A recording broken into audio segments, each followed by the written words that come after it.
The watcher presents Hollywood movie bad girl. Movie की शुरुआत में हम एक परिवार को देखते हैं जो कुछ दिनों के लिए शहर से अपने गांव के घर में रहने आते हैं। दरअसल उन्हें अपने उस घर को बेचना रहता है और वो क्लाइंट के सामने अपने घर का इंप्रेशन जमाना चाहते थे ताकि उनको लगे कि वो घर परिवार के रहने के लिए बहुत अच्छा है। और इस फैमिली में 3 लोग रहते हैं, पीटर, उसकी बीवी मिचेल और उसकी बेटी एमी। सब कुछ इनके प्लान के मुताबिक चल रहा होता है, पर एमी को इस जगह से बहुत प्रॉब्लम रहती है क्योंकि यहाँ उसे अपने मन का कुछ भी करने नहीं मिल रहा होता और वो बहुत बदतमीज किस्म की लड़की रहती है। और उसके पास्ट के बारे में बात करें तो उसकी वजह से पीटर और मिचेल को आए दिन बर्दाश्त ना की जाने वाली परेशानियों का सामना करना पड़ता था और ये सिलसिला अभी भी चल ही रहा होता है। पर फिर भी ये एमी को सुधरने का मौका देते रहते हैं, पर एमी पर इसका कुछ असर नहीं होता। इस जगह पर कुछ दिन रहते रहते एमी बोर हो जाती है तो वो रात को घर से भागने का प्लान बनाती है और इसके लिए वो अपनी स्कूल की एक दोस्त को अपना लोकेशन भेजती है और उसे रात को वहाँ से पिकअप करने को कहती है। सारी प्लानिंग बनाने के बाद रात होते ही जब पीटर और मिचेल सो जाते हैं तब एमी घर से भाग जाती है और अपने दोस्तों को भेजी हुई लोकेशन पर जाकर उनका इंतजार करने लगती है। पर कुछ देर के बाद उसे पता चलता है कि उसके दोस्तों ने उसे धोखा दे दिया है,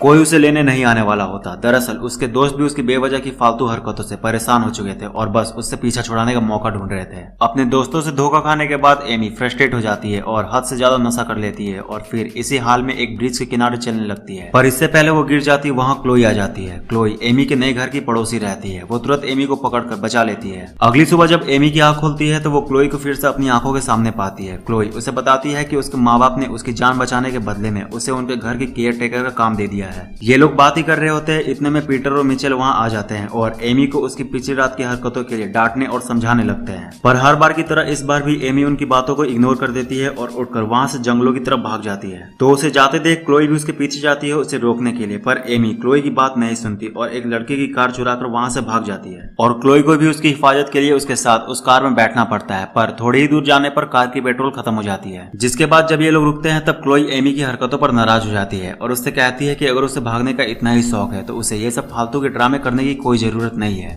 वो शहर की तरफ जाते हुए किसी भी बस से भाग सकती है और अगर इसमें भी उसे कोई दिक्कत है तो वो इसमें उसकी मदद करेगी।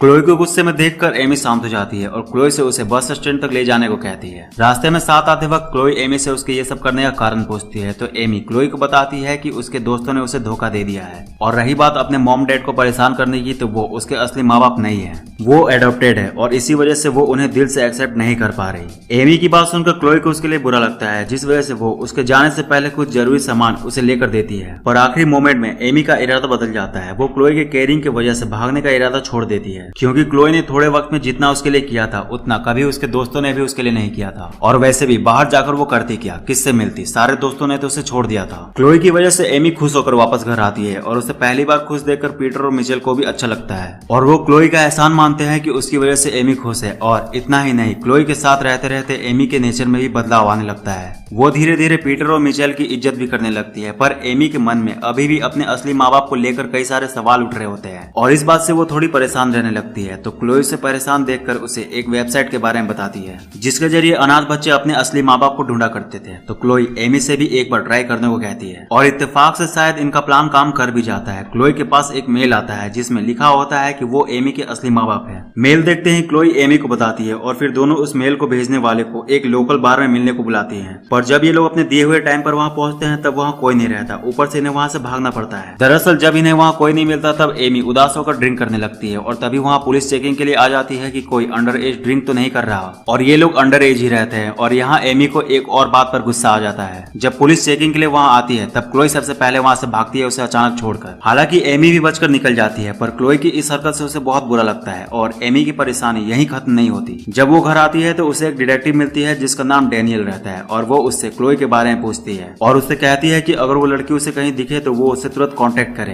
क्योंकि वो बहुत खतरनाक है। और ये सुनकर एमी को बहुत जोर का झटका लगता है कि ये अभी अभी उसके साथ क्या हुआ, उसने क्या सुना। उस डिटेक्टिव के जाने के बाद एमी से रहा नहीं जाता तो वो तुरंत क्लोई से मिलने चली जाती है, पर उसे घर पहुंचकर उसे और भी ज्यादा शौक लगता है क्योंकि वो जिस क्लोई को ढूंढ रही होती है वो उस घर में नहीं रहती। दरअसल एमी इससे पहले क्लोई के घर नहीं गई रहती और क्लोई ने उसे यही घर का एड्रेस बताया था कि वो उसी घर घर में रहती है। ये सब देखकर एमी टेंशन में आ जाती है और उसके मन में कई सवाल उठने लगते हैं कि वो इतने दिनों से जिससे मिल रही है और जिससे अपना दोस्त मानती आ रही है वो असल में है कौन। वो ये सब सोच ही रही होती है कि तभी क्लोई अचानक वहाँ आ जाती है और उससे माफी मांगने लगती है कि उसने उसे अचानक छोड़ दिया। तो एमी उसकी सारी बातों को इग्नोर करके उससे सीधा पूछ देती है कि वो कौन है, क्योंकि उसे पता चल चुका है कि वो असली क्लोई नहीं है। एमी की बात सुनकर क्लोई पहले तो थोड़ा परेशान होती है, पर थोड़ी देर बाद वो उसे अपने साथ एक जगह ले जाती है जो एकदम जंगलों के बीच में रहता है। वहाँ पहुंचकर क्लोई एमी से कहती है कि वो यहीं रहती है और वो उसकी ही तरह एक अनाथ थी, पर अब उसे पता चल चुका है कि उसके असली माँ बाप पीटर और मिचेल हैं और इसीलिए वो उनके करीब आई है और उसने ही वो वेबसाइट का ड्रामा किया था ताकि वो उसे पीटर और मिचेल से दूर कर सके। क्लोई की बात सुनकर एमी को उस पर यकीन नहीं होता और उसकी हरकतों की वजह से उसे उस पर बहुत गुस्सा आता है। तो वो वहाँ से जाने लगती है और उससे कहती है कि वो उसकी असलियत सभी को बता देगी, पर वो जैसे ही अपने कार के पास पहुंचती है क्लोई पीछे से आकर उसे मार देती है, जिससे एमी बेहोश हो जाती है और फिर पूरी साइको की तरह रिएक्ट करने लगती है कि उसने ये क्या कर दिया, उसे ऐसा नहीं करना चाहिए था। और फिर यहाँ से वो सीधे एमी के घर जाती है और एक गेम स्टार्ट करती है। वो पूरे घर को ठीक वैसा ही गंदा कर देती है जैसे पिछली बार एमी जब घर छोड़कर भागी थी तब उसने किया था,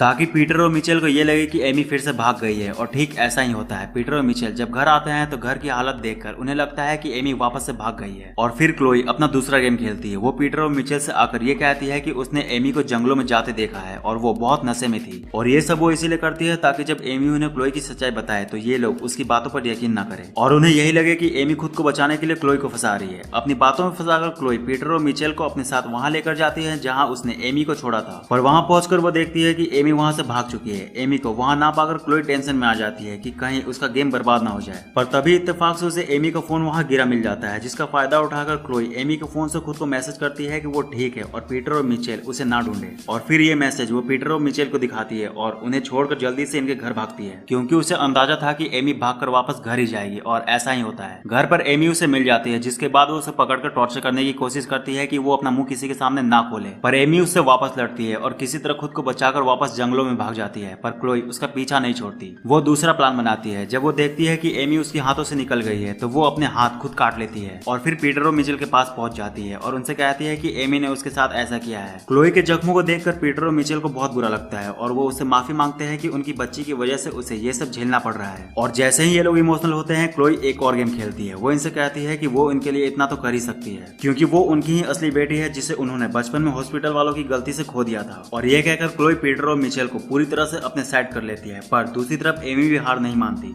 वो किसी तरह डिटेक्टिव डेनियल को कॉल करके बुला लेती है और फिर उन्हें लेकर अपने घर आ जाती है, जिसके बाद डेनियल पीटर और मिचेल को सारी सच्चाई बता देती है कि क्लोई उनकी बेटी है और वो एक साइको है। क्लोई की सच्चाई बताकर डेनियल उसे जबरदस्ती अपने साथ ले जाती है, पर क्लोई इन सब चीजों से बहुत ज्यादा एग्रेसिव हो चुकी होती है। उसे अपनी बनाई कहानियां ही रियल लगती है, जिस वजह से अपनी कहानियों को बचाने के लिए क्लोई डेनियल को चाकू मार देती है। और ये देखकर पीटर जब उसे रोकने की कोशिश करता है तो वो गलती से पीटर को भी चाकू मार देती है। क्लोई के पागलपन को देखकर एमी और मिचेल जल्दी से पीटर को उठाकर घर ले आते हैं, पर क्लोई अब आउट ऑफ कंट्रोल हो चुकी होती है। उसके सिर पर बस सबको खत्म करने का भूत सवार रहता है, जिस वजह से वो डेनियल को पूरा खत्म करने के बाद इन तीनों को भी मारने इनके घर तक पहुंच जाती है। तो आखिर में एमी से भी रहा नहीं जाता। अपने परिवार को बचाने के लिए वो सीधा क्लोई से भिड़ जाती है और किसी तरह उसके ही चाकू से मार देती है। और फिर दोनों मिलकर पीटर को हॉस्पिटल लेकर निकल जाते हैं और मूवी यहाँ खत्म हो जाती है।